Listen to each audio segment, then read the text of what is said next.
नमस्कार। अस्सलाम वालेकुम, सत श्री अकाल, जय झूलेलाल। मैं हूं जी प्रेम मटलानी और आप देख रहे हैं हालात हाजरा का प्रोग्राम। हकीकत ये है, इब्तदा में आपसे दरख्वास्त है, चैनल जरूर सब्सक्राइब करें। दोस्तों, आ, दो चार ऐसी खबरें मैं पहले भी बता चुका हूं, किस तरह शाम जो है 12 दिन के अंदर अंदर, वो क्या बोलते हैं अंग्रेजी में, like a pack of cards गिर गया। बशर अल असद की हुकूमत, 53 साल की उनकी हुकूमत असद खानदान की, सिर्फ 12 दिनों में ख़त्म हो गई। उसकी वजूहात कई है, मैं उसके ऊपर बाद में बात करूंगा, लेकिन इतना तो बता देता हूं कि इतवार को 3 रोज के बिल, उससे एक रात के बिल, ये बशार अल असद जो है, जो मुतलक अल अनान हाकिम था, डिक्टेटर था, जिसने अपनी हुकूमत को कायम रखने के लिए 3 लाख के करीब लोगों का कत्ल करवाया और आधी से ज्यादा आबादी को डिस्प्लेस किया शाम की,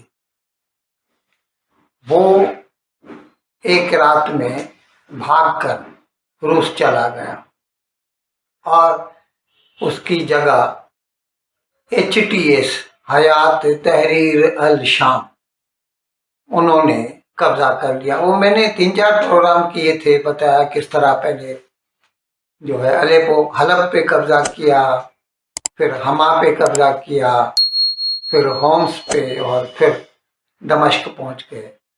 शुमाल से लेके इदलीब से लेके निकले थे वहां से, और जनूब में दमश्क तक पहुंच गए। वो अभी तकरीबन 90% इलाके पे उनका कब्जा है। सरकारी फौजें जो थी, सीरियन नेशनल फोर्सेस, वो जो थी, वो तो मफलूज हो चुकी हैं। उन्होंने किसी भी किस्म की मुजाहमत का मुजाहरा नहीं किया, चुपचाप उन्होंने हथियार डाल दिए बढ़ती हुई फौजों के आगे। और लेकिन कुछ इलाका है जो वो शाम का मशरिक का है, ईस्ट का है, जहां पर कुर्दों का कब्जा है। अब हो सकता है कुछ लोग इस खदशे का इजहार कर रहे हैं कि जैसे यूगोस्लाविया 3 हिस्सों में बट गया था 90s में, सिविल वार की वजह से ही हुआ। हो सकता है कि शाम भी, जो बड़ा सा बहुत बड़ा मुल्क है वेस्ट एशिया का, वो भी हो सकता है 2-3 टुकड़ों में बट जाए, लेकिन ये तो वक्त ही बताएगा।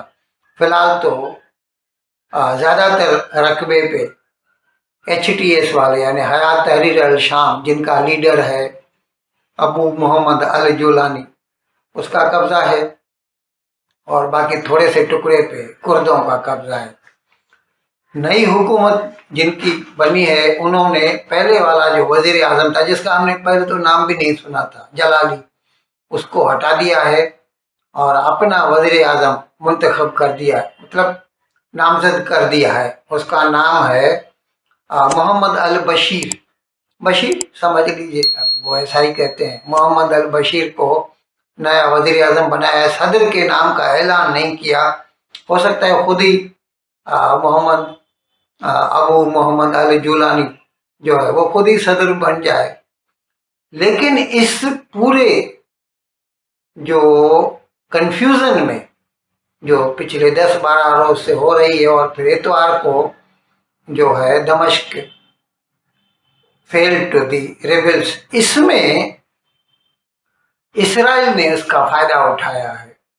कहने को तो वो ये कह रहे हैं कि हमें डर है कि ये जो बागी फौजें हैं, क्योंकि ये भी मैं आपको बता दूं, आप खुद चेक कर सकते हैं, यूट्यूब पे जाइए, गूगल पे जाइए, तो ऐसी आवाजें सुनाई दे रही है। पाकिस्तान के, खास तौर पर पाकिस्तान के न्यूज़ चैनल मैं सुनता रहता हूँ, टीवी न्यूज़ चैनल, तो वहाँ से ऐसी आवाज़ें आ रही हैं कि क्योंकि ये जो HTS वाले थे, ये भी कोई दूध के धुले हुई नहीं है। इनका जो लीडर है अबू मोहम्मद अल जुलानी, ये डिक्लेयर्ड टेररिस्ट है यूएनओ का, अमेरिका का। और ये पहले फख्र से कहता था मैं अलकायदा का आदमी हूँ, मैं आईसिस का आदमी हूँ, दाइश का। ये अलग बात है कि 2016 में फिर इसने उनसे लातालुकी का इजहार किया था और अभी वो अपने आप को नेशनलिस्ट करार देता है। लेकिन ये आवाज़ें भी इसके साथ साथ सुनाई दे रही हैं कि दमिश्क एक पहला स्टेप था, पहला जीना था, उसके बाद फिर वो इसराइल की तरफ चढ़ाई करेंगे। ये आवाज़ आप खुद सुन सकते हैं, सिर्फ आपको पाकिस्तानी यूट्यूब चैनल देखने की ज़रूरत है। यूट्यूब चैनल या सॉरी टीवी चैनल जो भी है वो देखने की ज़रूरत है। अब हो सकता है इन बातों को मद्देनज़र रखते हुए, दिमाग में रखते हुए, इसराइल ने या फिर उसका फ़ायदा उठाया है जो गड़बड़ी हो रही है शाम में। तो इसराइल ने कल जो है इस शाम के ऊपर हवाई बमबारी की। कहने को उसने तो ये कहा है कि बशार अल असद की जो सरकार थी वो बागियों के ऊपर केमिकल हथियारों से बमबारी करते थे। वैसे तो बैंड है वो पूरी दुनिया में, उनको इस्तेमाल नहीं करना है, लेकिन बशार अल असद किसी की नहीं सुनता था। वो तो सिर्फ अपनी हुकूमत को बढ़ाए चला जाना चाहता था।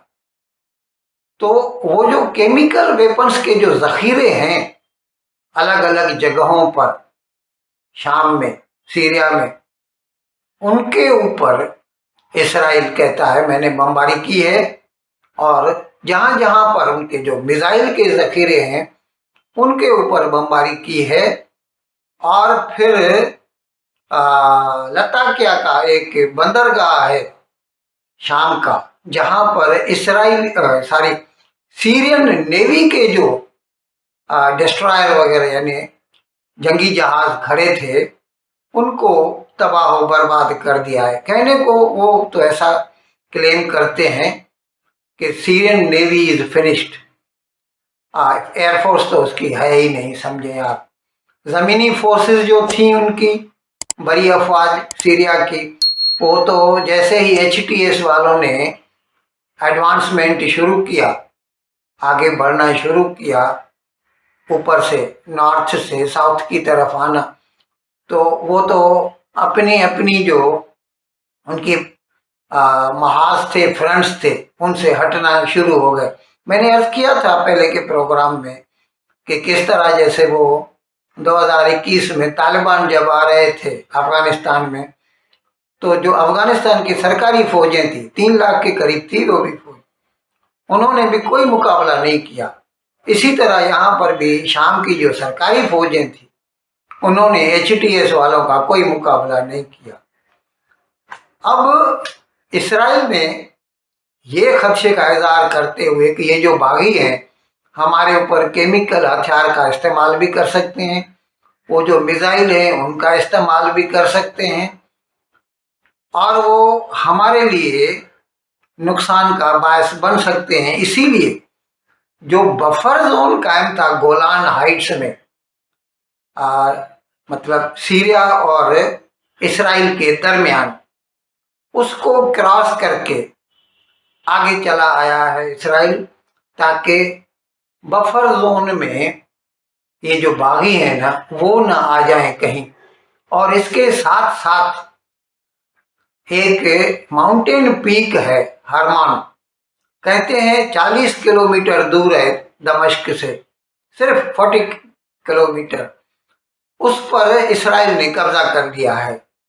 और वैसे वो अबंडेंट छोड़ के चले गए थे, इस जो सीरिया की सरकारी फौजें थी वो उसको छोड़ के चले गए थे, तो उस पर इसराइल की फौजों ने कब्जा कर लिया है। अब उन्होंने वहाँ पर अपने जो है तोबें लगा दी हैं, मैं आपको बता दूं, जैसे भारत जो है बोफर्स गन्स तोबे इस्तेमाल करता है जिनकी रेंज 30-35 किलोमीटर है। ऐसे ही कुछ फौज तोबे उन्होंने भी लगाई होंगी कि वहीं पर बैठे बैठे वो दमिश्क पे बमबारी कर सकेंगे। उसके लिए उन्हें फिर एयरफोर्स की भी जरूरत नहीं पड़ेगी। दूसरे, ये जो हाईएस्ट पोस्ट है, तो वहां से वो कोई भी इसराइल की तरफ आने वाला खतरा, अभी वो हिजबुल्लाह भी हो सकते हैं या फिर ये HTS वाले भी हो सकते हैं या कुछ भी, एनी आर्मी जो है inimical to Israel, if it wants to advance towards Israel and cause any harm, tries to cause any harm, will be dealt with firmly from the mountain peak of Hermon। तो उस पर उन्होंने कब्जा कर लिया है। तो अभी जैसा दिखाई दे रहा है कि 90% इलाके पर तो काबिज हो चुके हैं। इन्होंने, ये जो HTS वाले हैं, इन्होंने कर्फ्यू लगा रखा है। ऐसे तो अमन अमान दिखाई दे रहा है, सुकून है, लेकिन ईस्टर्न फ्रंट का अभी कुछ सफाया नहीं है, क्योंकि वहां पर अभी तक कुर्द काबिज हैं। हो सकता है ये इलाका शाम से अलग हो जाए।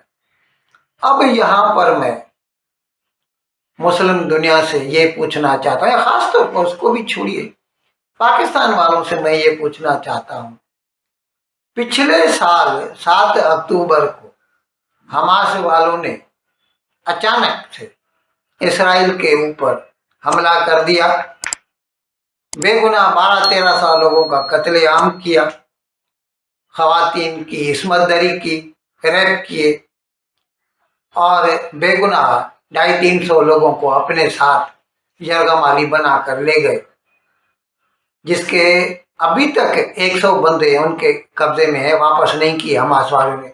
बावजूद इसके कि पूरा गजा खंडर बन चुका है, लबनान जो है किसी काबिल नहीं रहा, हिजबुल्लाह बर्बाद हो चुका है, हमास तो टोटल बर्बाद है, हिजबुल्लाह भी अभी उसका भी जो है जहर निकल चुका है, इतनी ताकत नहीं रही कि वो इसराइल को चैलेंज कर सके। अब एक 12-13-14 महीनों में ये जो कुछ हुआ है, इसमें इस्लामी दुनिया को क्या फायदा पहुंचा? आप हमेशा कोई भी रिपोर्ट जब बनती है बिजनेस में या कहीं पे भी, तो नफा नुकसान देखा जाता है किसी भी काम का, और किसी भी काम को कामयाब या नाकाम समझने का तरीका यही होता है कि रिपोर्ट बनती है कि कितना फायदा हुआ या कितना नुकसान हुआ। तो हमें तो यही दिखाई देता है कि इस्लामी दुनिया का तो नुकसान ही हुआ है। खुद कहते हैं 42,000 के करीब गजा में लोग मर चुके हैं, ऐसे ही 5-6 हजार लोग लबनान में मर चुके हैं, हमास बर्बाद हो चुका है, हिजबुल्लाह बर्बाद हो चुका है। और ये जो शाम, ये जो एक रूट था, ईरान अपने हथियार जो है ईरान से इराक, इराक से शाम और शाम से लबनान में आते थे।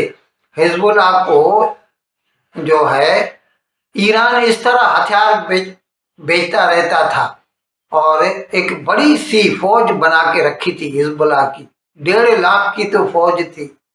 आज 13-14 महीनों के बाद अगर हम पीछे मुड़ के देखें तो मुझे तो इनकी ये जो इनका जो कदम था पिछले साल के 7 अक्टूबर को, एक बहुत बड़ी बेवकूफ़ी दिखाई देता है।